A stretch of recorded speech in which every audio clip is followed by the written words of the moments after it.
డబ్బులు ఇవ్వడమంటే చేతులు రావు. ఇగోండి అమ్మాయి అంటిపల్లి సుబ్బారావు గారు. ఎరా తాతరావా నీ సంగతి ఏంటి? వచ్చే నెల కల్పించేస్తానమ్మా. ఏంటో నువ్వు చెప్పేది? రాయుడు గారు అంత పెద్ద మహల్ వదిలేసి ఈ ఇంట్లో ఎందుకుంటున్నారా? అది డబ్బుల కోసమే కదా. తీసే మిషన్ తీసి మొత్తం ఖాళీ చేసాను. నువ్వు ఉండహే, మీరు నాన్నగారిని పిలవండమ్మా, నేను చెప్పుకుంటాను.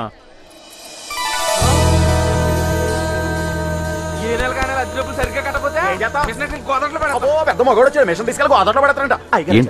ఏంటి ఏమైంది? అయ్యా అద్దె మొత్తం వచ్చే నెల ఇచ్చేతానయ్యా. ప్రతి నెల ఇదే బాగుతుంది గారు. నేనే కండిషన్ పెట్టలేదు కదా, మీ తాహతకు తగ్గట్టుగానే ఇమ్మన్నాను. నోరు తెరిచి అడిగారు, ఉంచండి అయ్యా, తీసుకోండి అయ్యా. మరి పిల్ల స్కూల్ ఫీజు? ఇది పెద్ద కలెక్టర్ అయిపోద్ది, నువ్వు బాగా కారులో తిరుగుదు కానీ. తప్పయ్యా, పిల్లలకు ఆస్తులు ఇవ్వకపోయినా పర్వాలేదు, చదువు ముఖ్యం. ముందెళ్ళి స్కూల్ ఫీజు కట్టు. సాక్షాత్తు నాన్నగారు నరసింహనాయుడు గారి దానగుణం అలాగే దిగిపోయిందయ్యా. మంచిది, ఉంటానయ్యా. ఈ నెల అంటే ఎలా గడిపేసావు, మరి వచ్చి నెల ఏం చేస్తావు? నీకు యూనిఫారం కుట్టించి నేను కొత్తగా స్కూల్లో చేర్పించానని చెప్తాను. చాలే సంబడం. ఏమా అయిందా? అయిపోయింది అన్న, ఇంకా 10 మంది ఇవ్వాలి. 10 మందా? ఎప్పుడు 5గురే కదా ఇవ్వండి. ఆ 5గురిని చూసి ఇంకొక 5గురు తయారయ్యారండి. వీళ్ళని ఎలా వదిలేమనుకోండి మనమే తిరగాలి, అద్దె డబ్బులు ఎదురు కట్టవలసి వస్తుంది. వీళ్ళని ఎలా కాదండి. రే లవుడు, రే రే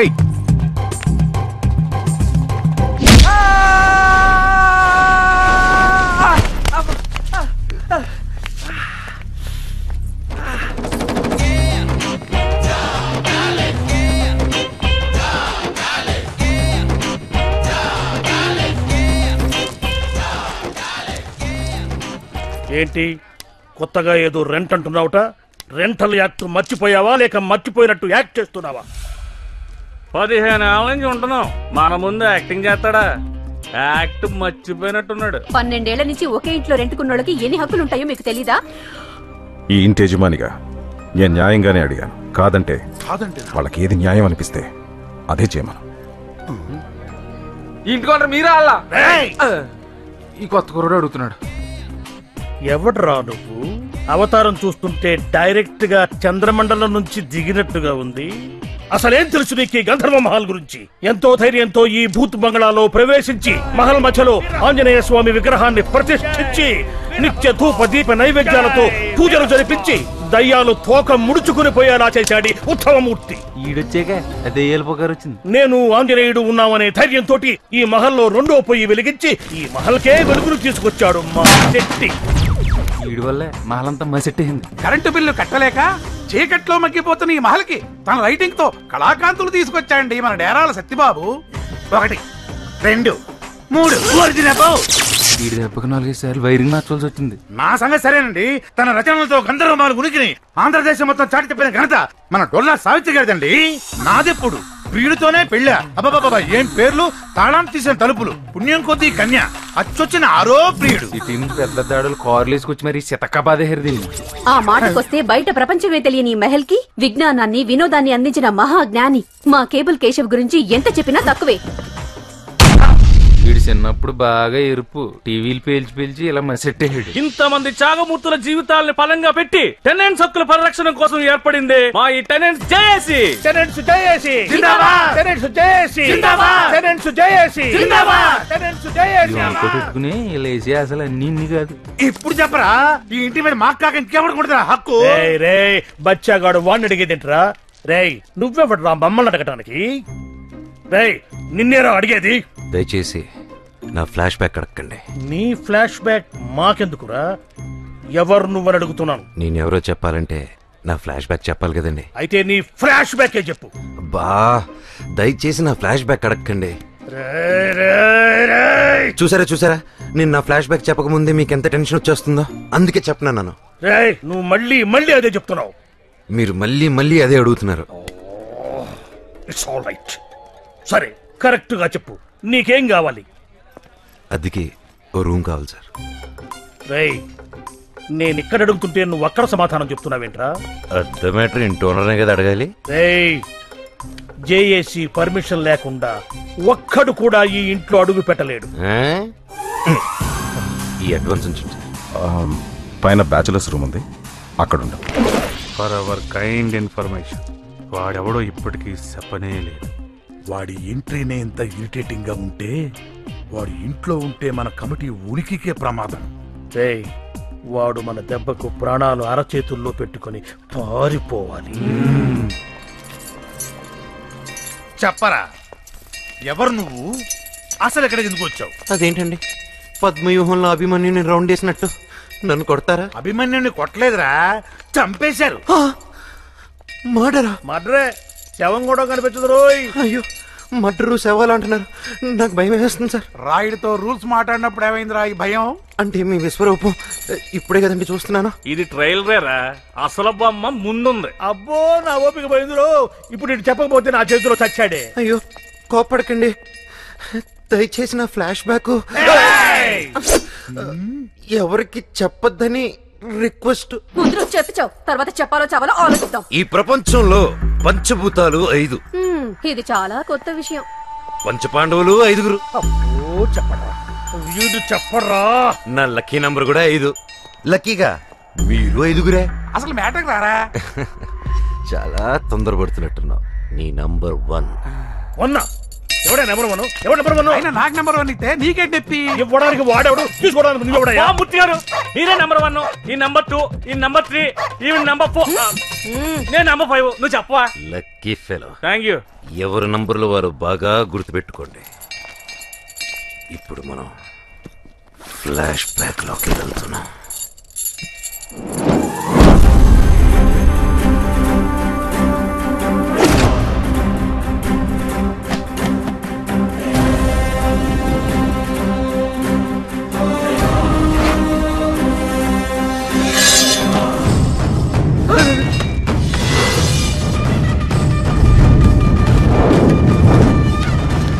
నా పరిచయం ప్రమాదం, నా ఊహ ఉన్మాదం, నా కోరిక క్రూరం, నేనంటేనే మరణం, మరణం, మరణం.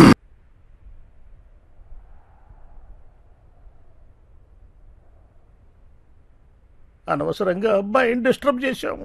అవును, బాగా డిస్టర్బ్ చేశారు. అయినా నీ గురించి మాకెందుకులే బాబు, మాకు బోల్డ్ పనులు. అవును, నేను కూడా అదే చేద్దాం అనుకున్నాను. రేయ్, అస్త్ర సన్యాసమా? నా మొహం. అస్త్రాలు, వెపన్స్ అని అంతంత పెద్ద మాటలు ఎందుకులే బాబు, అవి మా పనిముట్సు. మరే నువ్వు పిలిచావని ఉన్న పళంగా వచ్చేసావు అంతే. నువ్వు రెస్ట్ తీసుకో బాబు. ఆట మొదలుపెట్టి రెస్ట్ అంటే ఎలారా? ఆట? ఏ ఆట?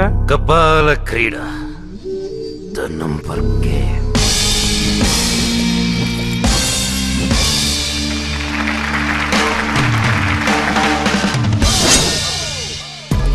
ఈ గేమ్ రూల్స్ ఏంటంటే, నా పవిత్రమైన ఫ్లాష్ బ్యాక్ మీ 5 తప్ప 6వ వాడికి తెలియకూడదు.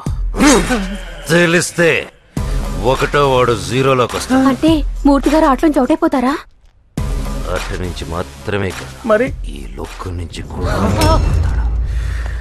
ఆ తర్వాత ఆటోమేటిక్ గా 5 4 అవుతుంది, 4 3 అవుతుంది, 3 2 అవుతుంది, 2 1 అవుతుంది. కొత్తగా తెలుసుకున్నాడు ఆటలో జాయిన్ అవుతాడు. Any doubts? చాలా. ఇంత జరిగితే పేపర్లోనే టీవీలో రాకుండా ఉంటుందేంటి? ఎలా వస్తుంది? తెలుసుకునే వాళ్ళని నేనే నరికేస్తే. నీకు ఇంకా డౌట్ ఉందనుకో, కిందకెళ్ళి ఎవరికైనా చెప్పి పైకి రా. నువ్వు పైకొచ్చే లోపల ఈ మూర్తిగాడు మెడ మీద తలుంటే నన్ను అడుగు. నువ్వు ఉండరా దరిద్రుడా బాబు, వాడి మాటలు నువ్వే పట్టించుకోవద్దు. ఈ విషయం మానవరే ఉంచుకుంటావు. Now everybody relax. ఇప్పుడు జరిగిన ఈ ఫ్లాష్ బ్యాక్ కి పాత్రలు, సన్నివేశాలు కేవలం మన కల్పితం.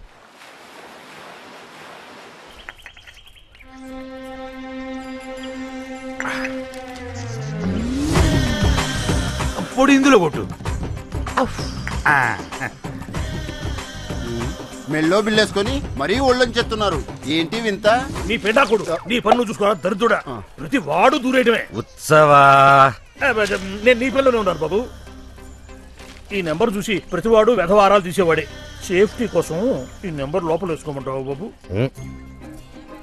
ఈ ఆఫర్ ఎలా ఉందో చూడు. అసలు తలగేయలేదనుకో, మెడల్ వేసుకో అక్కర్లేదు కదా. ఒక్కసారి ఆలోచించు. నీకెందులో మేము ఎలా చేస్తే కుమ్మారెడ్డి చూడు. డేరాలు అది కాదు బాబు, వీడు చేసే ఒక్కదానికి ముక్కు మొహం సక్రమంగా ఉండదు. పెద్ద శిల్పిలాగా పోతు వీడును పంపించిన ప్రతి బొమ్మ వెనక్కి వచ్చేది. అదిగో ఇంకో బొమ్మ వచ్చేస్తుంది.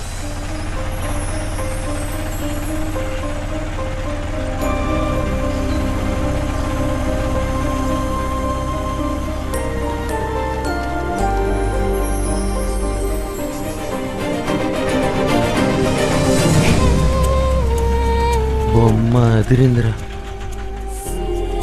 ఏంటి సినిమాయ్యారు మీరు ఆటోలో వచ్చారు? ఫోన్ చెప్తే స్టేషన్ కాలేజ్కి వచ్చింది కదా.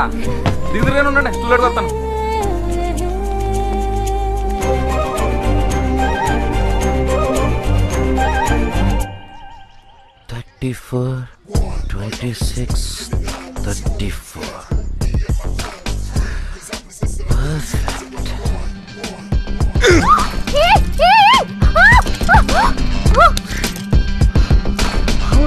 You touch me? ఉత్సవా నువ్వు అమ్మ కొట్టేసాడు. బొమ్మని చెప్పావురా. సారీ అమ్మా, నాదే తప్పు. బాబు వదిలేయండి. హాయ్ అమ్మా. హాయ్ అక్క. బాగున్నావమ్మా? బాగున్నానమ్మా. ఎగ్జామ్స్ బారాసావా? బారేసా. రా.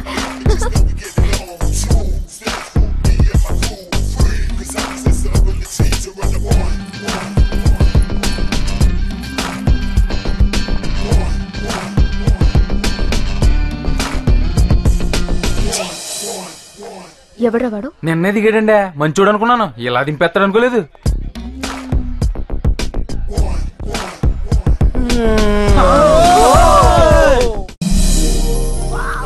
చాలా బాగున్నాడక్క. సూపర్.